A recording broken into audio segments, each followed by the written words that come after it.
আসসালামু আলাইকুম ওয়া রাহমাতুল্লাহি ওয়া বারাকাতুহু। তো আজ আমরা ফেসবুক, ইউটিউব, ইনস্টাগ্রাম এই সোশ্যাল মিডিয়া সাইটে গেলে আমরা দেখছি আইলা মোহাম্মদ এটা নিয়ে তোলপাড় চলছে। তো এক কথায় আইলা মোহাম্মদ, আমি নবীকে ভালোবাসি, আমি মোহাম্মদ সাল্লাল্লাহু আলাইহি ওয়াসাল্লামকে ভালোবাসি, এটা বলার কারণে একজনা গ্রেপ্তার হয়েছে আমার এই ভারতবর্ষে। তাহলে আমরা স্বাধীন ভারতে যদি আমার নবীকে ভালোবাসার কারণে যদি গ্রেপ্তার হতে হয়, তাহলে আমার যে ভাইটা গ্রেপ্তার হয়েছে একা কেন হবে? আমি বললাম আইলা মোহাম্মদ সাল্লাল্লাহু আলাইহি ওয়াসাল্লাম। তো আমি দেখছি আমার অনেক যুবক ভাইরা স্ট্যাটাস দিচ্ছে, আমার অনেক বোনেরা স্ট্যাটাস দিচ্ছে, যারা ফেসবুক চালায়, ইনস্টাগ্রাম চালায়, ইউটিউব চালায়, বিভিন্ন জায়গায় চলছে।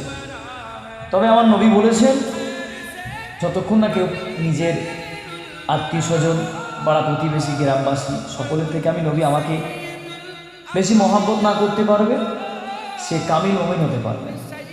তাহলে আমরা চেষ্টা করব নিজের জান প্রাণ উজাড় করে আমার নবীকে বেশি বেশি ভালোবাসা।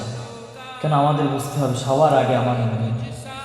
আল্লাহ রসুল সাল্লাল্লাহু আলাইহি ওয়াসাল্লামের ভালোবাসার জন্য যদি আমাদের জেল নয়, যদি আমাদের জীবনও দিতে হয় আমরা তাও দিয়ে দেব। তো কিছু মানুষ ইসলাম ধর্ম ছাড়া আরও যে সমস্ত ধর্ম রয়েছে, অবশ্যই যার ধর্ম তার কাছে প্রিয় আপন, তো ইসলাম ধর্ম ছাড়া অন্য ধর্ম মানুষদেরকে আমরা সম্মান করি, ভালোবাসি। যার ধর্ম তার কাছে ভালো, শ্রেষ্ঠ, সম্মানীয়, আমরাও সম্মান করি, ভালোবাসা জানাই। কারণ আমার নবী সাল্লাল্লাহু আলাইহি ওয়াসাল্লাম শুধু মুসলমানদের নবী না, টোটাল কুল জাহানের নবী।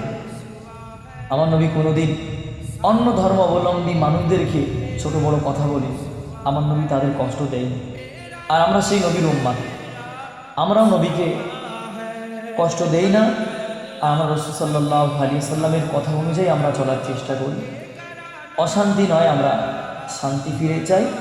তবে আবার বলছি, যদি রাসূল সাল্লাল্লাহু আলাইহি ওয়াসাল্লামের ভালোবাসার জন্য, মহাব্বতের জন্য যদি আমাদের জীবনও কুরবান হয়ে যায়, তাতেও রাজি আছে। কিন্তু আমাদের অন্তর থেকে কিঞ্চিত পরিমাণ রাসূল সাল্লাল্লাহু আলাইহি ওয়াসাল্লামের ভালোবাসা